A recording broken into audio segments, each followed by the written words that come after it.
Adapun Sarai, istri Abram itu tidak beranak. Ia mempunyai seorang hamba perempuan orang Mesir, Hagar namanya.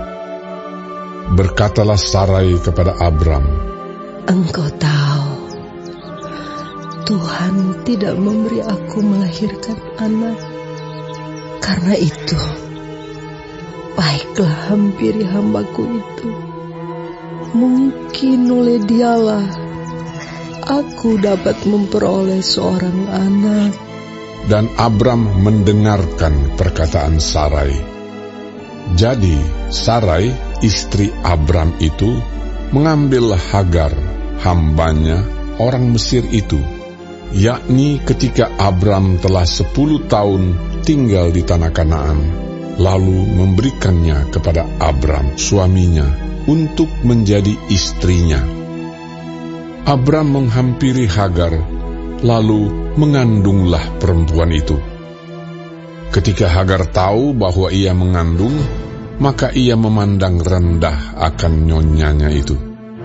Lalu berkatalah Sarai kepada Abram, "Penghinaan yang kuderita ini adalah tanggung jawabmu. Akulah yang memberikan hambaku ke pangkuanmu. Tetapi baru saja ia tahu bahwa ia mengandung. Ia memandang rendah akan aku. Tuhan kiranya yang menjadi hakim antara aku dan engkau." Kata Abram kepada Sarai, "Hambamu itu di bawah kekuasaanmu. Perbuatlah kepadanya apa yang kau pandang baik." Lalu Sarai menindas Hagar, sehingga ia lari meninggalkannya. Lalu malaikat Tuhan menjumpainya dekat suatu mata air di padang gurun, yakni dekat mata air di jalan ke Syur. Katanya, "Hagar, hamba Sarai, dari manakah datangmu dan kemanakah pergimu?" Jawabnya, "Aku lari meninggalkan Sarai, nyonyaku." Lalu kata malaikat Tuhan itu kepadanya, "Kembalilah kepada nyonyamu. Biarkanlah engkau ditindas di bawah kekuasaannya."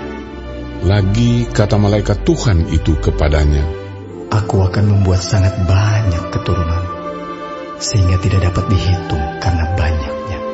Selanjutnya kata malaikat Tuhan itu kepadanya, "Engkau mengandung dan akan melahirkan seorang anak laki-laki, dan akan menamainya Ismail, sebab Tuhan telah mendengar tentang penindasan atasmu itu. Seorang laki-laki yang lakunya seperti keledai liar. Demikianlah nanti anak itu. Tangannya akan melawan tiap-tiap orang, dan tangan tiap-tiap orang akan melawan dia. Dan di tempat kediamannya, ia akan menentang semua saudaranya." Kemudian Hagar menamakan Tuhan yang telah berfirman kepadanya itu dengan sebutan, "Engkaulah El Roi." Sebab katanya, "Bukankah di sini kulihat Dia yang telah melihat aku?" Sebab itu sumur tadi disebutkan orang Sumur Lahai Roi. Letaknya antara Kades dan Beret.